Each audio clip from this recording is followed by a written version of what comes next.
ವಿರುದ್ಧ ನಮ್ಮ Bengaluru foundation ಬೀದಿಗಿಳಿದಿದೆ.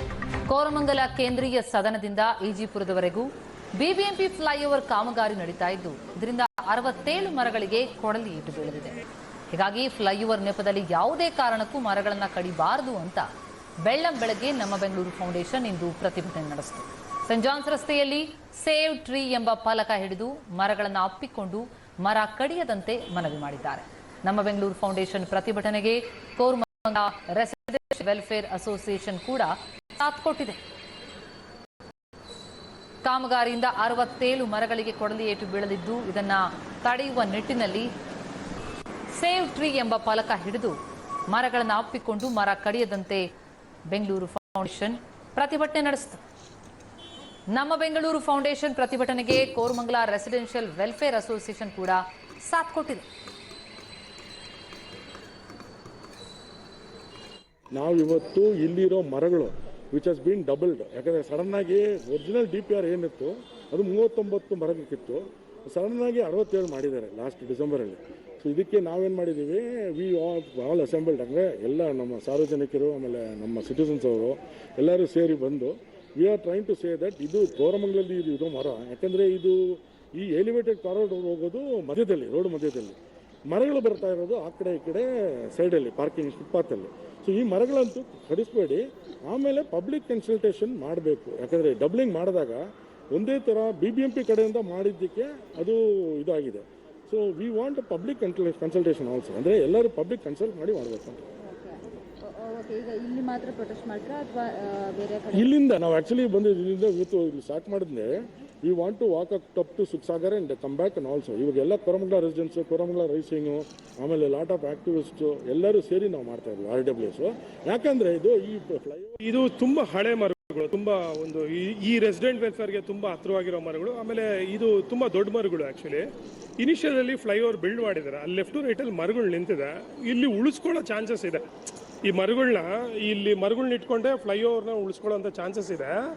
So ಸಂಬಂಧಪಟ್ಟ ಅಧಿಕಾರಿಗಳು ಮತ್ತು BBMP ಕಮಿಷನರು ಆಮೇಲೆ ಯಾರು ಪ್ರಾಜೆಕ್ಟ್ನ ಮಾಡ್ತಾ ಇದ್ದಾರೆ, ಇಲ್ಲಿರೋ ರೆಸಿಡೆಂಟ್ಗೆ ಏನು ರಿಕ್ವೈರ್ಮೆಂಟ್ ಅಂತ ಕೇಳಬೇಕು. ಪ್ರಾಜೆಕ್ಟ್ಗೆ ಯಾರು ಅಗೇನೆಸ್ಟ್ ಇಲ್ಲ, ಬಟ್ ಇಲ್ಲಿ ಪಾಸಿಬಿಲಿಟಿ ಇದೆ. ಆ್ಯಸ್ ಎನ್ ಎಕ್ಸ್ಪರ್ಟ್ ನಾನೇ ಇವಾಗ ಇಲ್ಲಿ ನೋಡಿದಾಗ ಇದು ರೆಂಬೆ ಕೊಂಬೆಗಳನ್ನ ಕಡಿದು ಮರಗಳನ್ನ ಇಟ್ಟು ಫ್ಲೈಓವರ್ಸ್ನ ತಗೊಂಡೋಗ್ಬೋದು, ಎಲ್ಲದಕ್ಕೂ ಜಾಗ ಮಾಡ್ಬೋದು. ಈ ಥರ ಮಾಡ್ಯೂಲ್ನ ನೀವು ಜಯನಗರ ಬೇರೆ ಕಡೆ ಎಲ್ಲ ನೋಡ್ಬೋದು. ಆ್ಯಕ್ಚುಲಿ ಇವಾಗ 9 ಬ್ಲಾಕ್ ಕಡೆ ಎಲ್ಲ ಹೋಗಿರೋದ್ರಲ್ಲಿ ಕೆಲವು ಮರ ಉಟ್ಕೊಂಡಿದ್ದಾರೆ. ಹಂಗೆ ಇಟ್ಕೊಂಡು ಮಾಡಿದ್ರೆ ಒಳ್ಳೇದು. ಆ್ಯಕ್ಚುಲಿ ಕಡದೆ ಮಾಡಬೇಕು ಅನ್ನೋ ಅವಶ್ಯಕತೆ ಇಲ್ಲ. ತುಂಬ ತಪ್ಪಾಗುತ್ತೆ. ಇಷ್ಟು ವರ್ಷ ತುಂಬ ಹೆರಿಟೇಜ್ ಥರ ಇಲ್ಲಿ ಓಡಾಡಿದ್ದಾರೆ. ಒಂದು BDA ಕಾಂಪ್ಲೆಕ್ಸ್ ಮುಂದೆ ಇರೋದನ್ನು ದೊಡ್ಡ ಮರಗಳು ಉಳಿಸ್ಕೊಂಡು ಇದು ಪ್ರಾಜೆಕ್ಟ್ನ ಕಂಟಿನ್ಯೂ ಮಾಡಬೇಕು. ಪ್ರತಿ ಸರಿ ನಾವು ಕೇಳ್ತಾ ಇದ್ದೀವಿ, ಯಾಕೆ ಇದು ಮನ್ಸು ಮಾಡ್ತಾ ಇಲ್ಲ ಅಂತ ಗೊತ್ತಿಲ್ಲ. ಆಮೇಲೆ ಇದ್ರದ್ದು ಲೆಟ್ರ್ ಕೂಡ ಕೊಟ್ಟಿದ್ದಾರೆ ರೆಸಿಡೆಂಟ್ ವೆಲ್ಫೇರ್ ಅವರು, ಯಾಕೆ ಥಾಟ್ ಪ್ರೊಸೆಸ್ ಕೊಟ್ಟಿಲ್ಲ. ಆಮೇಲೆ ನಂಬರ್ಸ್ನ ಡಬಲ್ ಮಾಡಿದ್ದಾರೆ, ಒಂದು 30 ಇರೋದನ್ನ. ಈ ಬಗ್ಗೆ ಇನ್ನಷ್ಟು ಡೀಟೇಲ್ಸ್ ನೀಡುತ್ತಾರೆ ನಮ್ಮ ರಿಪೋರ್ಟರ್ ಮಮತಾ ಮರ್ದಾಳಿಗ ಸ್ಥಳದಿಂದ ನೇರ ಸಂಪರ್ಕದಲ್ಲಿದ್ದಾರೆ. ಮಮತಾ, BBMP ಫ್ಲೈಓವರ್ ಕಾಮಗಾರಿ ಅದಕ್ಕೆ ಈ ಮರಗಳನ್ನ ಕಡಿದೆ ಮಾಡ್ಬೇಕಂತ BBMP ಇದಕ್ಕೆ ಸ್ಪಂದಿಸ್ತಾ ಇಲ್ವಾ? ಅಲ್ಲಿನ ವೆಲ್ಫೇರ್ ಅಸೋಸಿಯೇಷನ್ ನ ಪ್ರತಿಭಟನೆಗೆ ಯಾವ ರೀತಿಯಾದ ಸ್ಪಂದನೆ ಸಿಗ್ತಾ ಇದೆ? ಪ್ರತಿಮಾ, ಹೌದು, ಕೋರಮಂಗಲ ಅಂತಂದ್ರೆ ಒಂದು ರೀತಿಯಲ್ಲಿ ಜನ ಜಾಸ್ತಿ ಓಡಾಡುವಂಥದ್ದು, ಜೊತೆಗೆ ವಾಹನಗಳ ದಟ್ಟಣೆ ಕೂಡ ಜಾಸ್ತಿ ಇರುತ್ತೆ. ಇಂಥ ರಸ್ತೆಯಲ್ಲಿ ಫ್ಲೈಓವರ್ ಬೇಕೇ ಬೇಕಾಗುತ್ತೆ. ಹಾಗಾಗಿ BBMP ಕೂಡ ಒಳ್ಳೆ ನಿರ್ಧಾರವನ್ನೇ ತಗೊಂಡಿದೆ ಈ ರಸ್ತೆಯಲ್ಲಿ ಏನೋ ಫ್ಲೈಓವರ್ನ ಮಾಡೋದಕ್ಕೆ. ಆದರೆ ನಾವು ಈ ರಸ್ತೆಯಲ್ಲಿ ನೋಡಬಹುದು, ಫುಲ್ಲು ಮರಗಳು ಹೇಗಿದ್ದಾವೆ ಅನ್ನೋದನ್ನ ನಾವು ನೋಡ್ಬೋದು. ಫುಲ್ ಬೃಹದಾಕಾರದಲ್ಲಿ ಬೆಳೆದು ನಿಂತಿವೆ ಮರಗಳು. ಆದರೆ ಈ ಮರಗಳನ್ನ ಕಟ್ ಮಾಡಿ ಫ್ಲೈಓವರ್ ನಿರ್ಮಾಣ ಮಾಡುವಂಥದ್ದು ಏನಿದೆ ಅಂತಂದ್ರೆ, ಈ ಪ್ರಾಜೆಕ್ಟಿಗೆ ಯಾರ್ದೂ ಕೂಡ ವಿರೋಧ ಇಲ್ಲ. ಏನು ಕೇಂದ್ರೀಯ ಸದನದಿಂದ ಈಜಿಪುರದವರೆಗೂ ಕೂಡ ಈ ಫ್ಲೈಓವರ್ ನಿರ್ಮಾಣ ಆಗುತ್ತೆ. 1.7 ಕಿಲೋಮೀಟರ್ ಏನು ಆಗುವಂತಹ ಈ ಒಂದು ಫ್ಲೈಓವರ್, ಇದರಲ್ಲಿ ಒಟ್ಟು 67 ಮರಗಳಿಗೆ ಕೊಡ್ಲಿ ಏಟು ಹಾಕೋದಿಕ್ಕೆ ಈಗಾಗಲೇ BBMP ನಿರ್ಧಾರ ಮಾಡಿರುವಂಥದ್ದು. ಇದಕ್ಕೆ ನಮ್ಮ ಬೆಂಗಳೂರು ಫೌಂಡೇಶನ್ ಈಗಾಗಲೇ ತೀವ್ರವಾದಂತಹ ವಿರೋಧವನ್ನು ವ್ಯಕ್ತಪಡಿಸಿದೆ. ಜೊತೆಗೆ ಅದು ಬೆಳಗ್ಗೆಯಿಂದಲೇ ಪ್ರತಿಭಟನೆಯನ್ನು ಕೂಡ ಮಾಡ್ತಾ ಇದೆ. ನಮ್ಮ ಜೊತೆಗೆ ನಮ್ಮ ಬೆಂಗಳೂರು ಫೌಂಡೇಶನ್ನ GM ಆಗಿರುವಂತಹ ವಿನೋದ್ ಜಕಬ್ ಅವರಿದ್ದಾರೆ, ಅವ್ರನ್ನ ಕೇಳೋಣ BBMP ಅವರು ಏನು ಹೇಳಿದ್ದಾರೆ ಅಂತ. ಸರ್, ಇವತ್ತು ನೀವು ಬೆಳಗ್ಗೆಯಿಂದನೇ ಪ್ರತಿಭಟನೆಯನ್ನ ಮಾಡ್ತಾ ಇದ್ದೀರಿ. ಮರಗಳನ್ನ ಕಡಿಯುವಂಥದ್ದು ನಿಜಕ್ಕೂ ಇದು ಒಂದು ರೀತಿಯಲ್ಲಿ ತಪ್ಪಾಗುತ್ತೆ. ಈ ಫ್ಲೈಓವರ್ ಮಾಡೋದಕ್ಕೂ ಅದಕ್ಕೂ ಏನು ಸಂಬಂಧ ಇಲ್ಲ ಅನ್ನುವಂಥದ್ದು. ನೀವು BBMP ಅವ್ರನ್ನು ಕೂಡ ಭೇಟಿ ಮಾಡಿದರೆ, ಏನು ಹೇಳಿದ್ದಾರೆ? ನಾವು BBMP ಕಮಿಷನರ್ಗೆ ಮತ್ತು DCA ಫಾರೆಸ್ಟ್ ಅವರಿಬ್ಬರಿಗೂ ಒಂದು ಮೆಮೊರಾಂಡಮ್ ಪಿಟಿಷನ್ ಕೊಟ್ಟಿದ್ದೀವಿ. ಯಾಕೆ ಇದು ಡಬ್ಲಿಂಗ್ ಮಾಡಿದ್ದಾರೆ ವಿತೌಟ್ ಪಬ್ಲಿಕ್ ಕನ್ಸಲ್ಟೇಷನ್? ಯಾಕಂದರೆ ಈಗ ಕೋವಿಡ್ ಟೈಮ್ಸಲ್ಲಿ ಪಬ್ಲಿಕ್ ಯಾರು ಆಚೆ ಬರೋಂಗಿಲ್ಲ. ಸೊ ಅಟ್ಲೀಸ್ಟ್ ಇವರು ಒಂದು ನಮಗೆ ಮೆಸೇಜ್ ಕಳಿಸಿ ಅವ್ರ ವೆಬ್ಸೈಟ್ ಆಗಲಿ ಅವ್ರು ತಿಳ್ಬೇಕಂದ್ರೆ ಒಂದು ಪೇಪರ್ ಆ್ಯಡ್, ಯಾಕಂದರೆ ಈ ಪ್ರಾಜೆಕ್ಟ್ 2 ಸತಿ ಮಿಸ್ ಆಗಿದೆ ಆಲ್ರೆಡಿ. ಈಗ ಎಲ್ಲ ಟ್ರೀಸು ಕಟ್ ಮಾಡಬೇಕಂದ್ರೆ ಯಾಕೆ ಡಬಲ್ ಮಾಡಿದ್ದಾರೆ? ಸೊ ಡಬ್ಲಿಂಗ್ ಆಫ್ ಟ್ರೀಸ್ ಇದು ಯಾವುದು ಒರಿಜಿನಲ್ ಪ್ರಾಜೆಕ್ಟ್ ಇತ್ತು ಅದು ಅಟ್ಲೀಸ್ಟ್ ಅವ್ರು ಮಾಡಬೇಕಾಗಿತ್ತು. ಈಗ ಏನು ಮಾಡಿದ್ದಾರೆ ಅಂದರೆ ಅದಕ್ಕೆ ಇವರು ಡಬಲ್ ಮಾಡಿದ್ದಾರೆ project. So we don't want the trees to be double. Project ಮಾಡಲಿ, ಬಟ್ ಬೇರೆ ಪ್ರೂನಿಂಗ್ ಮಾಡಲಿ. ನಮಗೆ ಇದು ಟ್ರೀಸ್ ಕಟ್ಟಿಂಗ್ ಮಾತ್ರ ಮಾಡಬಾರ್ದು ಅಂತ 67 ಟ್ರೀಸ್ಗೆ ಹೋಗಿದೆ. ಆ್ಯಕ್ಚುಲಿ ಬಂದಿದ್ದು ಫಸ್ಟ್ ಪ್ರಾಜೆಕ್ಟ್ ಬಂದು 39 ಮರಗಳಿಗೆ ಪ್ಲಾನ್ ಮಾಡಿದ್ದು. ಈಗ ಬಂದ್ಬಿಟ್ಟು 67 ಅಂತ ಇದ್ರೆ ಅದಕ್ಕೇನೆ ನಾವು ಇದಕ್ಕೆ ಪ್ರೊಟೆಸ್ಟ್ ಮಾಡಿ ಕೋರಮಂಗಲ ಸಿಟಿಸನ್ಸ್ ಎಲ್ಲರೂ ಸೇರಿ ನಾವು ಇಲ್ಲಿ ಬಂದು ಇವತ್ತು ಬೆಳಗ್ಗೆ ಮಾಡ್ತಾ ಇದ್ದೀವಿ. ನಮ್ಮ ಬೆಂಗಳೂರು ಫೌಂಡೇಶನ್, ಆಮೇಲೆ NGOs, ಸಿಟಿಸನ್ ಆಕ್ಟಿವಿಸ್ಟು ಎಲ್ಲರೂ ಸೇರಿ ಮಾಡ್ತಾ ಇದ್ದೀವಿ. ಸರ್, ಈಗ ಫ್ಲೈಓವರ್ ಮಾಡೋದಕ್ಕೂ ಮರಗಳು ಕಟ್ ಮಾಡೋದಕ್ಕೂ ಯಾವುದೇ ರೀತಿಯ ಒಂದು ರೀತಿ ಲಿಂಕ್ ಇಲ್ಲ ಅನ್ಸುತ್ತೆ. ಯಾಕಂತಂದ್ರೆ ಮೇಲೆ ಇರುವಂತ ರೆಂಬೆ ಕೊಂಬೆಗಳನ್ನ ಕಟ್ ಮಾಡಿದ್ರೆ ಸಾಕು ಅನ್ಸುತ್ತೆ. ಹೌದು, ಅದೇ ಮೇನು. ಈಗ ನೋಡಿದ್ರೆ ನೀವೇ ನೋಡ್ತೀರಾ, ಈಗ ನೋಡಿದ್ರೆ ಆಕ್ಚುಲಿ ಫೈರ್ಸ್ ಎಲ್ಲ ಬಂದು ಸೆಂಟ್ರಲ್ ಹೋಗಿದೆ. ಇದು ಮರಕ್ಕೆ ಅದೇ ಫುಟ್ಪಾತಲ್ಲೇ ಇರೋ ಮರನೂ ಇದಕ್ಕೂ ಏನು ಸಂಬಂಧನೇ ಇಲ್ಲ. ಪ್ಲಸ್ ನೀವು ಸ್ವಲ್ಪ ಪ್ರೂನಿಂಗ್ ಮಾಡಿದ್ರೆ, ಹೈಟ್ ಬಂದರೆ ಪ್ರೂನಿಂಗ್ ಮಾಡಿದ್ರೆ ಸಾಕು. ಅದು ಮಾಡಿದರೆ ನಮ್ಗೆ ಕ್ಲೀನಾಗಿ ಫ್ಲೈಓವರ್ ಹೋಗುತ್ತೆ, ನೋ ಪ್ರಾಬ್ಲಮ್. ಅದಕ್ಕೆ ಹೇಳ್ತಾರೆ. ಆಮೇಲೆ ಇನ್ನೊಂದು ಏನೋ ರಿಅಲೈನ್ಮೆಂಟ್ ಏನೋ ಪ್ಲಾನ್ ಮಾಡ್ತಾ ಇದ್ದಾರೆ, which is not there in original DPR. So ನಾವು ಕೇಳ್ತಾ ಇರೋದು ಒರಿಜಿನಲ್ DPR, ಆಮೇಲೆ ಪಬ್ಲಿಕ್ ಕನ್ಸಲ್ಟೇಷನ್ ಇಡಿ.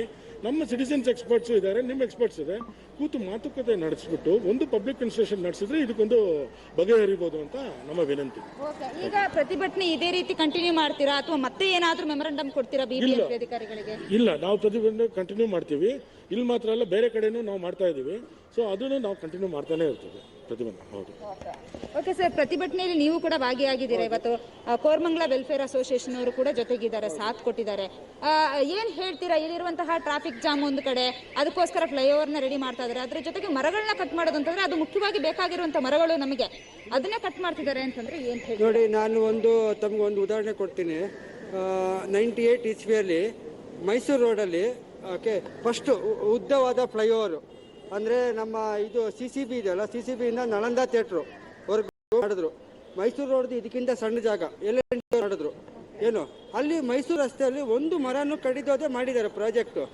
ಇಲ್ಲಿ ಇಷ್ಟು ಅಗಲ ಇದೆ ರೋಡು.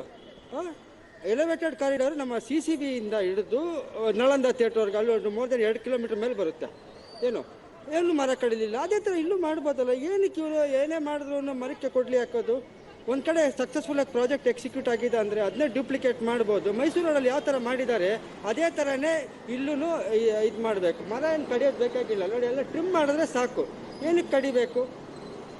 ಇವಾಗ ಕಡಿಯೋದೇ ಮಾಡಲಿ. ಬೇರೆ ಕಡೆ ಹೆಂಗೆ ಪ್ರಾಜೆಕ್ಟ್ ಎಕ್ಸಿಕ್ಯೂಟ್ ಆಗಿದೆ 20 ವರ್ಷದಿಂದ ಮಾಡಿದ್ದಾರೆ ರೀ. ಇದು ಅದೇ ಥರ ಇಲ್ಲೂ ಮಾಡಲಿ. ಅದೇ ಹೇಳೋದು, ಫ್ಲೈಓವರ್ ಬೇಕು.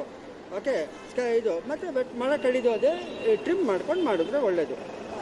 ಓಕೆ ಸರ್, ಏನಾದರೂ ಈಗಾಗಲೇ ಪ್ರತಿಭಟನೆಯಲ್ಲಿ ನೀವು ಕೂಡ ಭಾಗಿಯಾಗಿದ್ದೀರಿ, ಫ್ಲೆಕ್ಸ್ಗಳನ್ನ ಇಟ್ಕೊಂಡಿದ್ದೀರಿ, ಮರವನ್ನು ಅಪ್ಪಿಕೊಂಡು ಚಳವಳಿ ಕೂಡ ಮಾಡ್ತಾ ಇದ್ದೀರಿ. ಜೊತೆಗೆ ಕೋರ್ಟ್ ಮೊರೆ ಏನಾದರೂ ಹೋಗ್ತೀರಾ ಅಂತ? ಯಾಕಂತಂದ್ರೆ ಅಧಿಕಾರಿಗಳು ಏನಾದರೂ ನಿಮ್ಮ ಈ ಒಂದು ಪ್ರತಿಭಟನೆಗೆ ಸ್ಪಂದಿಸದೇ ಇದ್ದಂತಹ ಸಂದರ್ಭದಲ್ಲಿ? ಖಂಡಿತ ಮೇಡಮ್, ನಾವು ಕೋರ್ಟ್ ಮೊರೆ ಹೋಗಲೇಬೇಕಾಗುತ್ತೆ. ಯಾಕಂದ್ರೆ ಈಗ ನಾವು ಕೇಳ್ತಾ ಇದ್ದೀರಿ ಒಂದು ಪಬ್ಲಿಕ್ ಕನ್ಸಲ್ಟೇಷನ್ ಮಾಡಿ ಅಂತ. ಸೊ ಅವ್ರು ಮಾಡಲಿ, ಏನಕ್ಕೋಸ್ಕರ ಕಟ್ ಮಾಡಬೇಕು ಅಂತ ನಮ್ಗೆ ಅವ್ರು ಎಕ್ಸ್ಪ್ಲೈನ್ ಮಾಡಲಿ. ಇಲ್ಲಿ ನಿಂತ್ಕೊಂಡು ನೋಡಿದ್ರೆ ಗೊತ್ತಾಗುತ್ತೆ, ಬರೀ ಟ್ರಿಮ್ಮಿಂಗ್ ಸಾಕು. ಸೊ ಏನಕ್ಕೋಸ್ಕರ ಮಾಡಬೇಕು ಅಂತ ಅವ್ರು ಹೇಳಬೇಕು. ಇಲ್ಲಾಂದ್ರೆ ನಾವು ಕೋರ್ಟ್ ಡೆಫಿನೆಟ್ಲಿ ಹೋಗ್ತೀರಿ. ಇದನ್ನು ಸ್ಟಾಪ್ ಮಾಡಲೇಬೇಕು. ಯಾಕಂದರೆ ಇದು 40 years ಓಲ್ಡ್ ಹೆರಿಟೇಜ್ ಟ್ರೀಸ್. ನಮ್ಮ ಕೋರಮಂಗಲಾಗೆ ಇದು ಆ್ಯಕ್ಚುಲಿ ಗಾಳಿ ಕೊಡುತ್ತೆ. ಸೊ ಅದು ತುಂಬ ಇಂಪಾರ್ಟೆಂಟು. ಸೊ ಅದಕ್ಕೋಸ್ಕರ ನಾವು ಇದನ್ನ ಹೋರಾಡ್ತೀರಿ ಇದನ್ನ ಉಳಿಸ್ಕೊಳ್ಳೋಕ್ಕೆ. ಅವ್ರು ಇದು ಎಲಿವೇಟೆಡ್ ಕಾರಿಡಾರ್. ಸೊ ಎಲಿವೇಟ್ ಮಾಡೋದು ಅದಕ್ಕೋಸ್ಕರ ರೀಸನ್ನೇ. ಇಲ್ಲಾಂದ್ರೆ ಕೆಳಗಡೆ ಮಾಡ್ಬೋದಾಗಿತ್ತು, ಎಲ್ಲ ಮರ ಕಟ್ ಮಾಡಿ. ಎಷ್ಟೊಂದು ಮೆಟ್ರೋನೇ ಮಾಡ್ತಾ ಇದ್ದಾರೆ ಮರಗಳನ್ನ ಕಟ್ ಮಾಡಿದೆ. ಇದನ್ನ ಯಾಕೆ ಮಾಡೋಕ್ಕಾಗಲ್ಲ? ಭಾಳ ಈಸಿಯಾಗಿ ಮಾಡ್ಬೋದು. ಬಟ್ ಏನಕ್ಕೋಸ್ಕರ ಮಾಡ್ತಿಲ್ಲ ನಮ್ಗೆ ಅವ್ರು ಹೇಳ್ತಿಲ್ಲ. ಡೈರೆಕ್ಟಾಗಿ ಬಂದು ಹೇಳಲಿ ಕರೆಕ್ಟಾಗಿ ಏನೇನು ಮಾಡಬೇಕು, ಯಾವುದಕ್ಕೋಸ್ಕರ ಪ್ರಾಜೆಕ್ಟ್ ರಿಪೋರ್ಟ್ ಏನಿದೆ ಪಬ್ಲಿಕ್ ಕನ್ಸಲ್ಟೇಷನ್ ಮಾಡಲಿ, ಜನಕ್ಕೆಲ್ಲ ತಿಳಿಸ್ಲಿ. ಕೋರಮಂಗಲ ರೆಸಿಡೆನ್ಸು, ಕೋರಮಂಗಲೋಸ್ಕರ ಎಷ್ಟು ಕೆಲಸ ಮಾಡ್ತೀರಿ ನಾವು ಇಲ್ಲಿ ತಿಳಿಸ್ಬಿಟ್ಟು ಮಾಡಲಿ. ನಾವು ಯಾರು ಅಗೇನ್ಸ್ಟ್ ಇಲ್ಲ, ಬಟ್ ಸೈಂಟಿಫಿಕ್ಲಿ ಮಾಡಲಿ ಅಷ್ಟೇ. ಅದಕ್ಕೋಸ್ಕರ ನಾವು ಹೋರಾಡ್ತೀರಿ. ಪಬ್ಲಿಕ್ ಒಪಿನಿಯನ್ ತಗೋಬೇಕು ಅನ್ನೋದು ನಿಮ್ದು ಮೇನ್. ಎಸ್, ಅದು ತುಂಬಾ ಇಂಪಾರ್ಟೆಂಟ್. ಪಬ್ಲಿಕ್ ಒಪಿನಿಯನ್ ತಗೋಬೇಕು. ಪ್ರಾಜೆಕ್ಟ್ ಪ್ಲಾನ್ನ ಡೀಟೇಲ್ ಆಗಿ ಓಪನ್ ಆಗಿ ನಮಗೆ ಕೊಡ್ಲಿ, ಟ್ರಾನ್ಸ್ಪರೆಂಟ್ ಆಗಿ ಇಡ್ಲಿ. ಎಲ್ಲಿ ರ್ಯಾಂಪ್ ಬರುತ್ತೆ, ಎಷ್ಟು ಮರ ಹೋಗುತ್ತೆ, ಯಾವಾಗ ಸ್ಟಾರ್ಟ್ ಮಾಡ್ತಾರೆ, ಯಾವಾಗ ಸ್ಟಾಪ್ ಮಾಡ್ತಾರೆ. ಈಗ ಈ ಪ್ರಾಜೆಕ್ಟ್ 4 ವರ್ಷ ಆಗಿದೆ, ಇನ್ನೂ 4 ವರ್ಷ ಆಗುತ್ತೆ ಹೋಗ್ತಾರ ಪೇಸ್ ನೋಡಿದ್ರೆ. ಸೊ ಅವರು ಎಲ್ಲ ಟ್ರಾನ್ಸ್ಪರೆಂಟ್ ಆಗಿಟ್ಟರೆ ನಾವು ಏನು ಮಾಡಲ್ಲ. ಅವ್ರು ಟ್ರಾನ್ಸ್ಪರೆಂಟ್ ಆಗಿ ಕೊಡ್ಲಿ, ಎಲ್ಲಿ ರ್ಯಾಂಪ್ ಬರುತ್ತೆ, ಎಷ್ಟು ಮರ ಹೋಗುತ್ತೆ, ಏನಕ್ಕೆ ಹೋಗುತ್ತೆ. ಈಗಿನ ಕಾಲದ ಈಗಿನ ಟೆಕ್ನಾಲಜಿಲಿ ಸೈಂಟಿಫಿಕ್ಲಿ ಅವ್ರು ಕೊಡಬೇಕು. ಅಷ್ಟು ಕೊಟ್ಟರೆ ನಮ್ಗೆ ಸಾಕು. ನಾವು ಯಾರು ಡೆವಲಪ್ಮೆಂಟ್ ಅಗೇನ್ಸ್ಟ್ ಇಲ್ಲ. ಅದಕ್ಕೋಸ್ಕರ ನಾವು ಅದನ್ನು ಪುಷ್ ಮಾಡ್ತಾ ಇದ್ದೀರಿ. ಪ್ರತಿಮಾ, ಇಲ್ಲಿ ನಾವು ನೋಡ್ಬೋದು ರಸ್ತೆ ಉದ್ದಕ್ಕೂ ಕೂಡ ಏನು ಇವತ್ತು ನಮ್ಮ ಬೆಂಗಳೂರು ಫೌಂಡೇಶನ್ ಜೊತೆಗೆ ಕೋರಮಂಗಲ ವೆಲ್ಫೇರ್ ಅಸೋಸಿಯೇಷನ್ ಎಲ್ಲರೂ ಕೂಡ ಸೇರ್ಕೊಂಡು ಇವತ್ತು ಪ್ರತಿಭಟನೆಯನ್ನ ಮಾಡ್ತಾ ಇರುವಂತದ್ದು. ಸೇವ್ ಟ್ರೀ ಅನ್ನುವಂತಹ ಒಂದು ಫಲಕಗಳನ್ನ ಕೂಡ ಇಟ್ಕೊಂಡಿದ್ದಾರೆ. ಜೊತೆಗೆ ಮರಗಳನ್ನ ಅಪ್ಪಿಕೊಂಡು ಪ್ರತಿಭಟನೆಯನ್ನ ಬೆಳ್ಳಂಬೆಳಗ್ಗೆಯಿಂದನೇ ಮಾಡ್ತಾ ಇರುವಂತದ್ದು ನಾವು ದೃಶ್ಯದಲ್ಲಿ ಕೂಡ ನೋಡಬಹುದು. ಈಗ ನಾವು ಇಲ್ಲೇ ಪ್ರತಿಮಾ ಈ ಒಂದು ಮರಗಳನ್ನ ನೋಡ್ತಾ ಇದ್ರೆ ಗೊತ್ತಾಗ್ಬೋದು ಯಾವ ರೀತಿ ಬೆಳೆದು ನಿಂತಿದೆ ಅಂತ. ಆದ್ರೆ ಇದಕ್ಕೂ ಕೂಡ ಇದು ಜೊತೆಗೆ ಫ್ಲೈಓವರ್ ಮಾಡೋದಕ್ಕೂ ಯಾವುದೇ ರೀತಿಯ ಸಂಬಂಧ ಇಲ್ಲ ಅನ್ನುವಂಥದ್ದು. ಯಾಕಂತಂದ್ರೆ ಮೇಲೆ ಏನು ರೆಂಬೆ ಕೊಂಬೆಗಳಿದಾವೆ ಅದಷ್ಟನ್ನ ಕಟ್ ಮಾಡಿದ್ರೆ ಸಾಕು ಫ್ಲೈಓವರ್ ರೆಡಿ ಮಾಡೋದಕ್ಕೆ.